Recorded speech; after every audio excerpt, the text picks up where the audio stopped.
नमस्कार, आप सभी का स्वागत है भाग्यम में। मैं हूं पंडित चंद्रशेखर शर्मा। दर्शकों, सबसे पहले हम समझते हैं आज के दिन के पंचांग को, जिससे हम आज के दिन के अच्छे बुरे समय को समझ सके, जान सकें। आज दिनांक है 10 फरवरी सन 2024, विक्रम संवत 2080 चल रहा है। माघ मास है, शुक्ल पक्ष है, शिशिर ऋतु है, तिथि आज की प्रतिपदा है और आज का वार है शनिवार। आज के नक्षत्र की बात करें तो धनिष्ठा नक्षत्र शाम 8:34 तक रहेगा। आगे शतभिषा नक्षत्र है। योग वरयान है दोपहर बाद 2:53 तक। आगे परिग योग है। योग की दृष्टि से आज का दिन मिले जुले प्रभाव वाला है, ना बहुत अच्छा रहेगा ना बहुत बुरा रहेगा। करण किनुस्तुगना है दोपहर बाद 2:40 तक। आगे भवकरण रहेगा। सूर्योदय का समय दर्शकों सुबह 7:07 का था और सूर्यास्त का समय शाम 6:15 का है। आज का राहु काल दर्शकों सुबह 9 बजे से 10:30 के बीच रहेगा। इसे पूरी तरीके से टाल दीजिएगा। इसमें कोई शुभ कार्य नहीं करते हैं और लंबी यात्रा पे नहीं निकलना चाहिए। अभिजीत मुहूर्त आज दोपहर 12:19 से 1:03 के बीच है। दिन में 4 बार दुष्ट मुहूर्त भी रहेंगे। हालांकि चारों दुष्ट मुहूर्त सुबह बहुत जल्दी निकल रहे हैं, फिर भी रोजाना इन्हें समझें और सूझबूझ से टाल दिया करें। आज के दुष्ट मुहूर्त हैं सुबह 7:07, 7:51, 7:52 और फिर सुबह 8:36। आज का दिशाशूल दर्शकों पूर्व दिशा में, तो पहले कोशिश यही कि पूर्व दिशा की यात्रा को हम टाल दें, लेकिन अगर आज जाना बहुत जरूरी है, पूर्व दिशा की यात्रा करना अनिवार्य है, तो इसका परिहार करें। परिहार इस प्रकार होगा कि जब आप यात्रा पे निकलें तो पूर्व की ओर मुख करें और थोड़ा सा अदरक का टुकड़ा या उड़द के दाने खाकर पहले 5 कदम पीछे चलें और इस दौरान अपने हृदय में ध्यान करें अपने इष्ट का और भगवान श्री राम का नाम लें, उनसे प्रार्थना करें और फिर ये यात्रा करें। यात्रा भी सुंदर रहेगी, सुरक्षित रहेगी, कार्य सिद्ध होंगे और आपको दिशाशूल नहीं लगेगा।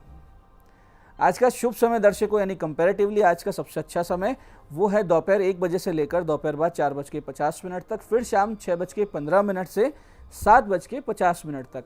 पूरे दिन की अपेक्षा ये अच्छा समय है, तो कोई अच्छी कोशिशें करें, इसी समय में कीजिएगा। आज की चंद्र राशि दर्शकों मकर है, सुबह 10:02 तक। आगे चंद्रमा कुंभ राशि में प्रवेश कर जाएंगे, जिससे आज का ये दिन सभी 12 राशियों के लिए कुछ इस प्रकार रहने वाला है। सबसे पहले बात करते हैं हम मेष राशि की। तो जो मेष राशि वाले हैं उनकी मनोकामना होती हुई दिख रही है पूरी।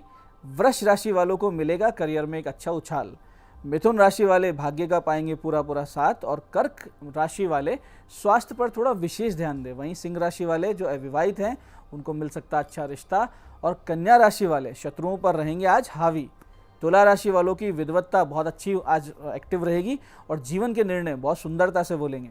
वृश्चिक राशि वाले अपमानजनक स्थिति का सामना आज आपको करना पड़ सकता है और वहीं धनु राशि वाले पाएंगे अपने दोस्तों से समर्थन और मकर राशि वालों का निवेश देगा कोई लाभ, यानी पुराना निवेश भी दे सकता है और आज का कोई इन्वेस्टमेंट भी।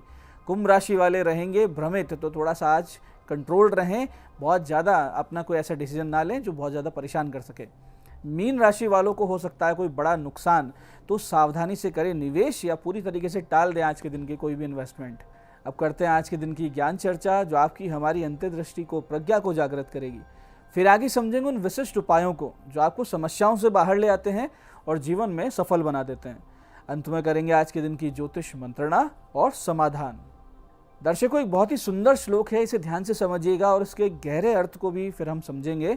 श्लोक इस प्रकार है कि अप्रियश्य च पथश्य वक्ता श्रोता च दुर्लभ है। छोटा सा श्लोक है।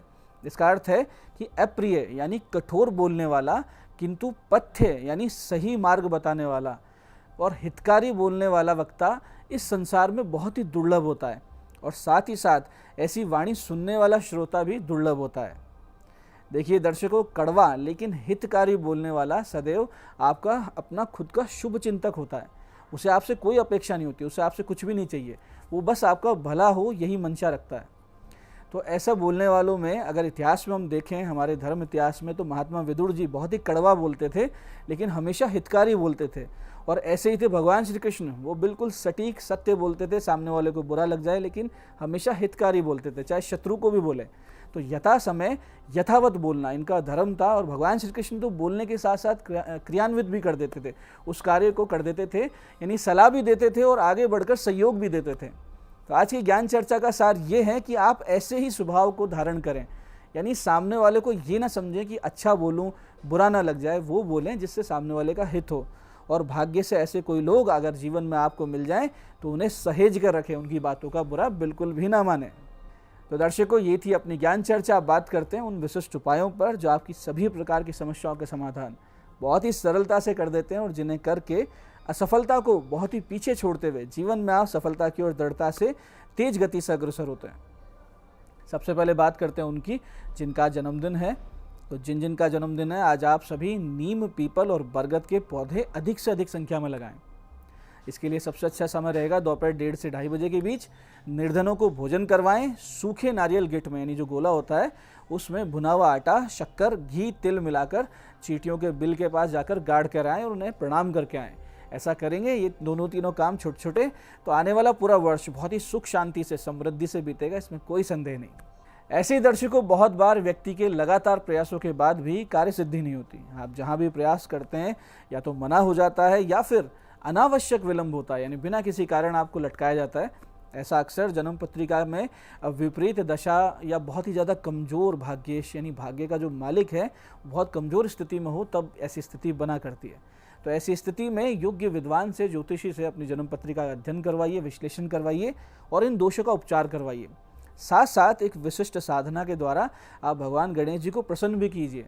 इसके लिए सफ़ेद चंदन या श्वेतार्क से बनी हुई गणेश प्रतिमा की स्थापना अपने घर में कीजिए। छोटी सी लीजिए, अंगुष्ठ प्रमाण की, और नित्य पंचोपचार से उनका पूजन कीजिए। प्रतिदिन भगवान को खीर और बेसन के लड्डू का भोग लगाएं और मूर्ति को सफ़ेद फूलों की माला ही अर्पित करें। साथ साथ सफ़ेद तिल और दूध द्वारा भगवान को नित्य स्नान करवाइए और इस प्रकार के विधि विधान के पूजन के साथ इस बहुत ही विशिष्ट मंत्र का 40 मिनट जाप 21 दिन तक आप कर लीजिए। मन लगाकर ध्यान से कीजिएगा, आपके जीवन से असफलता नामक शब्द पूरी तरीके से हट जाएगा। लगातार आपके कार्य एक के बाद एक सिद्ध होने लगेंगे। जो मंत्र करना है वो इस प्रकार है, ध्यान से समझिएगा। ओम गंग गणपते सर्व विघ्न हराय सर्वाय सर्व गुरुवे लंबोदराय ह्रीम गंग नमः। मंत्र फिर से समझते हैं। ओम गंग गणपते सर्व विघ्न हराय सर्वाय सर्व गुरुवे लंबोदराय ह्रीम गंग नमः।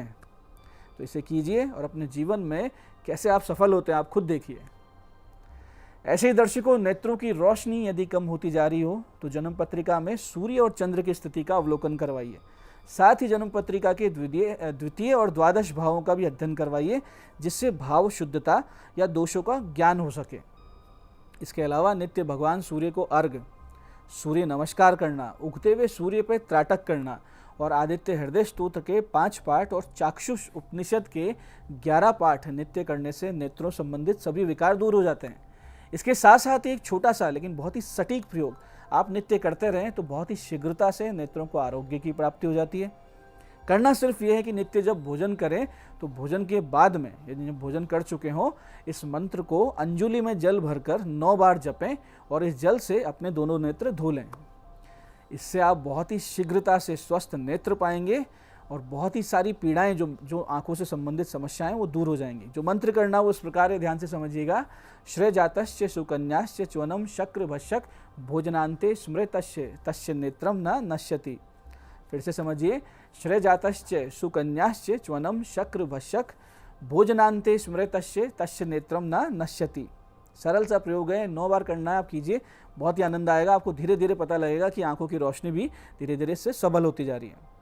इसी प्रकार दर्शकों, जीवन के सभी पक्षों में लगातार परेशानी बनी हुई हो, धन पक्ष समाप्त हो गया हो, मान सम्मान समाप्त हो रहा हो, घर में अशांति बनी रहती हो और ऐसा लगे कि जीवन की आस भी समाप्त हो रही हो, तो ऐसी बहुत ही विपरीत परिस्थिति में माता दुर्गा के अति दिव्य गोपनीय स्वरूप शरणागत शांति दुर्गा के सामने आपको जाके शरण हो जाना चाहिए।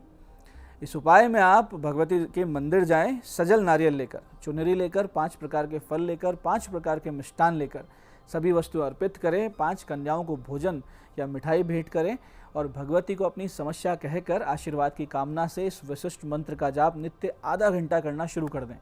कुछ ही दिनों में समस्याएं ऐसे शांत होगी जैसे समुद्र पर उठी हुई लहर वापस समुद्र में गिरकर लोप हो जाती है। जो मंत्र करना है ध्यान से समझिएगा, बहुत ही छोटा सा मंत्र है, मन से कीजिएगा। मंत्र इस प्रकार है। दुर्गा देवीम शरणमहम प्रपद्ये, दुर्गा देवीम शरणमहम प्रपद्ये। 30 मिनट नित्य जाप करें। इसके अलावा दिन भर भी इसका मानसिक जाप आप कर सकते हैं और वो करते रहेंगे तो विशिष्ट कृपा की प्राप्ति और अनुभूति आपको निश्चित रूप से होगी। तो ये थे आज के विशिष्ट उपाय जो आपको समस्याओं से बाहर ला रहे हैं, मनोकामनाएं आपकी पूरी कर रहे हैं। अब बात करते हैं आपके सवालों की। आपके सवालों में आज हमारे पास जन्म पत्रिका आई है अविनाश जैन जी की कोटा से। 8 अप्रैल 2000 का इनका जन्म है, कोटा, सुबह 4 बजे। बहुत तनाव आ गया है, यानी डिप्रेशन बहुत ज़्यादा हो गया, उपाय बताएं। अविनाश जी, आपके लग्न का मालिक शनि नीच राशि में, लग्नेश नीच राशि में, यानी मनोबल बिल्कुल टूटा हुआ है। हालांकि उसका नीच भंग हो रहा है, लेकिन इसका अर्थ ये नहीं कि पूर्णतः नीचत्व का फल हट जाएगा। आपके तनाव का कारण शनि का बहुत ज़्यादा कमज़ोर होना है, तो शनि के जप करवा लीजिए, एक बढ़िया सा पन्ना पहन लीजिए ताकि आपकी तार्किकता बढ़ जाए, क्विक विट हो जाए आपकी। और भगवान भैरव जी की नित्य पूजा शुरू कर दीजिए, क्योंकि अभी आपके राहु महादशा चल रही है और गुरु का अंतर। 2024 के मध्य तक आप धैर्य बनाए रखें, आगे सब कुछ ठीक होने लगेगा। आज की दूसरी पत्रिका हमारे पास आई है हमारे दर्शक सुशील जी की, कुचामन से। 23 दिसंबर 1989 का इनका जन्म है, 3:20 सुबह, कुचामन। भाग्योदय देश में हो गया विदेश में, और जीवन में समस्याएं क्या है, इनके प्रश्न है। देखिए, निश्चित रूप से विदेश में ही लाभ दिख रहा है, लेकिन भाग्य कमजोर होने से आपका ये योग या कोई भी अच्छा योग टल जाता है, और कुछ आप एफर्ट्स भी कम ही कर रहे हैं। तो आप एक छोटा सा काम करें कि घर के उत्तर दिशा में आप एक मोगरे का और एक गेंदे के फूलों का पौधा लगाइए और उनकी देवी स्वरूप में सेवा कीजिए। गले में एक पन्ना पहन लीजिए। घर में पूर्व दिशा में जो दोष आ रहे हैं आपकी जन्म पत्रिका को देखते हुए, उनका उपचार करवाइए किसी अच्छे वास्तुशास्त्री को दिखाकर। फिर आपके विदेश में काम और बसने के योग प्रबलता से बन जाएंगे। आज की तीसरी पत्रिका ये हमारी दर्शक नेहा जी की। 22 मई 1997 का जन्म है, रात्रि 11:15 जयपुर। प्रश्न है, विवाह कब होगा? देखिए नेहा जी, आपकी जन्म पत्रिका में प्रेम विवाह के प्रबल योग हैं, या कहें कि लड़का आप ही चुनेंगी और घर पे बताएंगी। हालांकि आपके बहुत ही योग्य पति प्राप्त होने के योग भी बन रहे हैं, और विवाह का जो योग है वो जून 2024 के बाद से बन जाएगा। कोई अड़चन ना आए और अच्छा जीवन चले, इसके लिए नित्य गणेश सहस्त्र नाम पढ़ना शुरू कर दीजिए और श्वानों की सेवा करना शुरू कर दीजिए। जीवन में बहुत ही सुंदर, बहुत ही अच्छा फल आपको इन दोनों क्रियाओं से मिलेगा। तो दर्शकों, ये था आज का पंचांग, आज के विशिष्ट उपाय और ज्ञान चर्चा। मैं पंडित चंद्रशेखर शर्मा ये आशा करता हूँ कि बताए उपायों को सही विधि, सटीक समय, अटूट श्रद्धा से करके आप पूरा लाभ उठाएंगे, और जो ज्ञान चर्चा, जो सत्संग हमने किया, इसे अपने जीवन में उतारेंगे। धीरे धीरे आपका जीवन शिव में, सत्य में और आनंद में होता जाएगा। मैं महादेव से प्रार्थना करता हूँ कि जब आप हमारे बताए उपाय करें तो आपके कष्टों का निवारण अवश्य हो और मनोकामना पूर्ति निश्चित रूप से हो। कार्यक्रम में बने रहने के लिए बहुत बहुत साधुवाद। भगवती आप सबका कल्याण करे। जय आदिशक्ति।